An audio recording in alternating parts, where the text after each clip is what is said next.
Remain faithful until death, and I will give you the crown of life. Alleluia, alleluia, alleluia. My dear sisters and brothers, the Lord be with you. And with your spirit.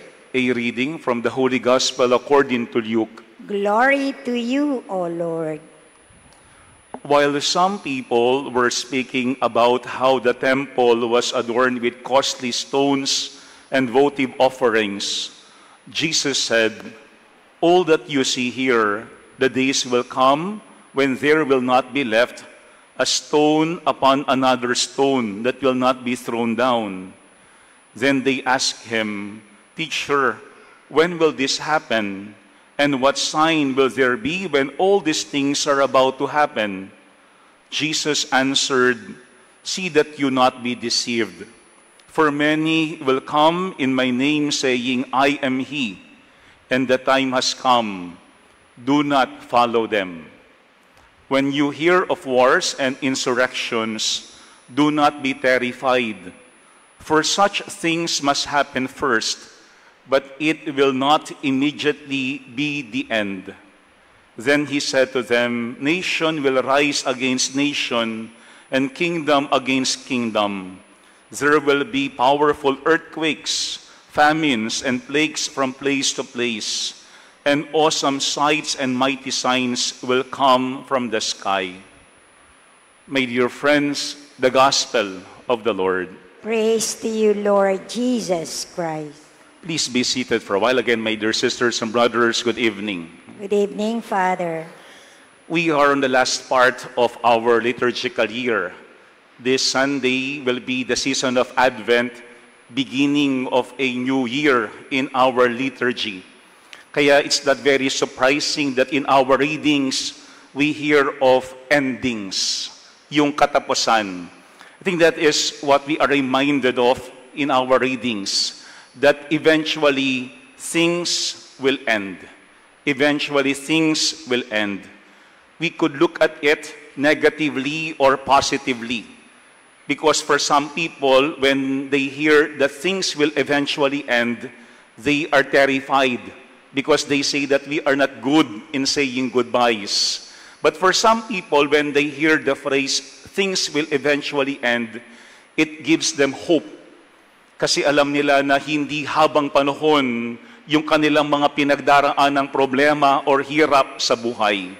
But when we look at our first reading, we've seen the vision of King Nebuchadnezzar, which was interpreted by Daniel, wherein the dream or the vision of King Nebuchadnezzar was about a statue, huge and bright statue. But very interesting, the composition of that statue in his dream, wherein the head of the statue was pure gold, the chest and the arms were silver, the belly and the thighs were bronze, the legs were iron, but the feet partly iron and partly tile. Partly iron and partly tile. Very interesting. Because when we look at the image of the statue, it was quite impressive. Made of pure gold, silver, bronze, iron. But pay attention on the feet of the statue. Partly iron and partly tile. Ibig sabihin, there is something weak in the statue. Not only iron, but also tile. That's why when there was a stone that came from nowhere, saying that the stone comes from God, the stone immediately struck the feet of the statue. Of all parts of the statue, it was the feet of the statue that was struck by that stone.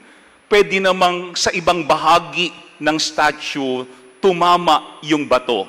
Pwedeng sa gold, pwedeng sa silver, pwedeng sa bronze.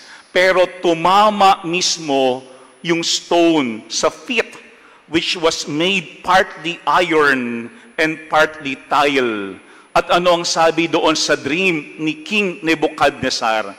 Because of that, everything turned into powder, and the stone became a mountain. And after becoming a mountain, that mountain filled the earth. Pay attention on how Daniel interpreted that vision or that dream of King Nebuchadnezzar, telling King Nebuchadnezzar that all these kingdoms won't last. They will eventually end. And at the end, the kingdom of God is the one that would last until the end. I think we have to remember that everything passes. Everything is transitory here on earth. Unless they come from God, unless they are rooted in God, unless they will lead us to God.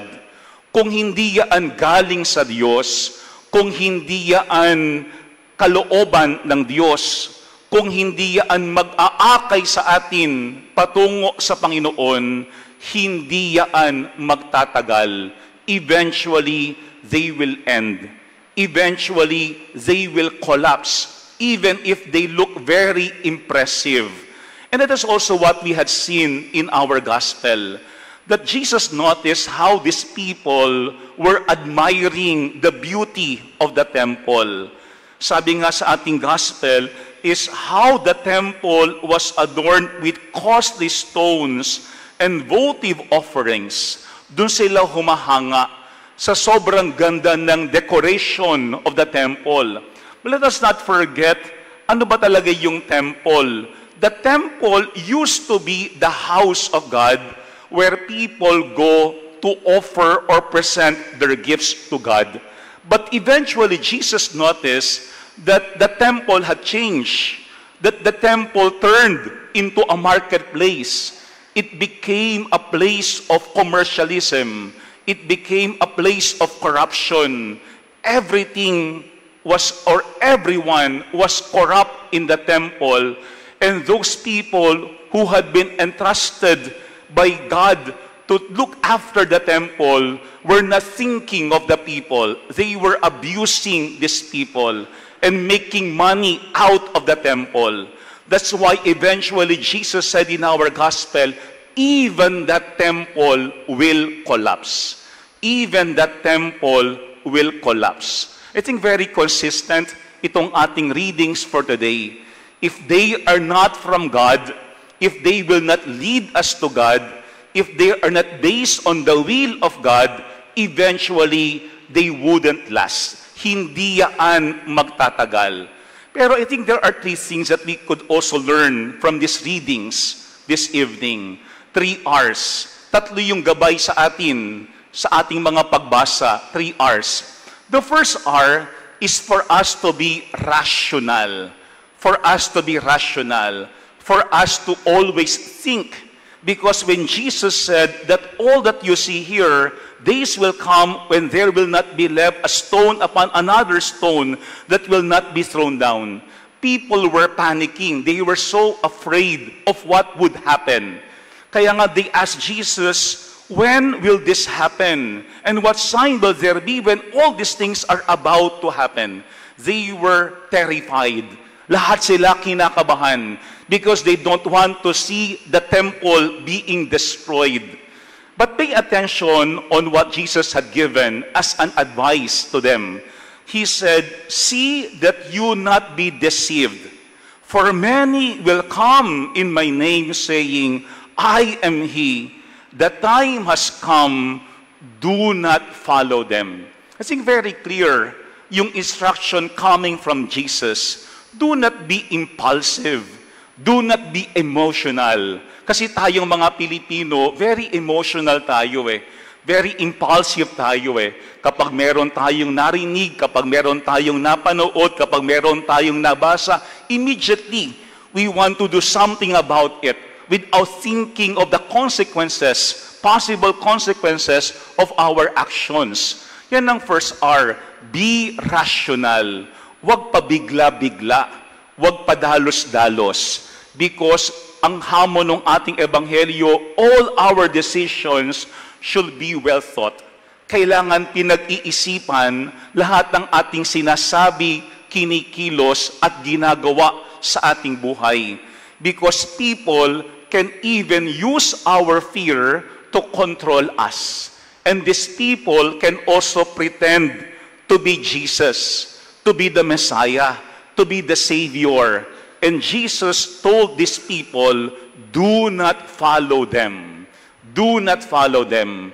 Because anyone can say that they are the solution, that they are the Savior, that they are the Messiah, and that the time has come. Jesus said, do not follow them. First, be rational. Huwag tayong padalos-dalos, kasi diyan tayo mabubudol. Second is to be resolute. When we say resolute, it means to be determined and to be committed. Because we could also lose interest in doing good when we see other people doing evil things. Kapag meron tayong nakita sa ating community, sa ating workplace, who seems to be succeeding even if they are doing questionable things, sometimes we could lose hope. Sometimes we could say, why not simply imitate them? But hindi na lamang tularan sila. Just go with the flow. Go with the crowd. Pero yun ang pangalawang point ng ating gospel. Be resolute. Be determined in doing good. Be committed in exposing evil in our society. Because eventually, truth will prevail and evil will collapse. Second, be resolute.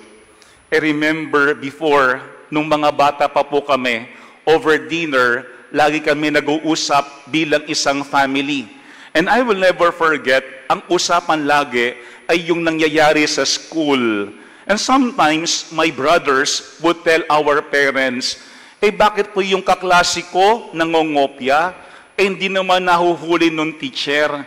Yung kaklase ko, hindi nga pumapasok, maganda po yung grades. Yung kaklase ko nga po, nanununtok, hindi naman pinaparusahan. And I will never forget what our parents would always tell us. Ang lagi sinasabi ng aming parents is, kung alam nyo namang mali, ba't nyong gagayahin? Kung alam nyo namang mali, ba't nyo gagayahin? Siguro yan ang pangalawang hamon sa atin. Let us be resolute. Be determined, be committed in doing what is good, in doing what is right, in exposing evil in our society. Because like what I have said, eventually things will end. Even evil and corruption would end. But the third thing that we have to remember when we look at our readings is this: for us to be righteous. To be righteous. I did not say become self-righteous. When we say be righteous, it means be morally upright, even if others are not. Even if others are not faithful, remain faithful. Because we know that at the end, the Lord will give us reward. At the end, eventually, good would prevail. Kaya ito yung pangatlong hamon sa atin. If eventually things would end, hopefully while we are waiting for that quote-unquote end, we are very committed in following Jesus. We are very committed in imitating Jesus. Third R, be righteous. Sana wag nating gawing normal ang kasamaan. Sana ang ating laging gawing normal at kahanga-hanga ay yung katapatan, yung kabutihan. At yun ang ating palaganapin sa ating pamilya at sa ating kapwa. I think looking at our readings, we are reminded once again that things passes, only God remains. If everything passes, therefore, three things we have to remember. First are, be rational. Sana in our decisions, always think of the consequences, good consequences. Second, be resolute. Always be committed. Always be determined in doing what is good and right. And third, let us be righteous, because eventually God will reward us for our faithfulness. Alam po nyo, the other week, I received a phone call from a relative early in the morning. Itong relative kong ito is in the government.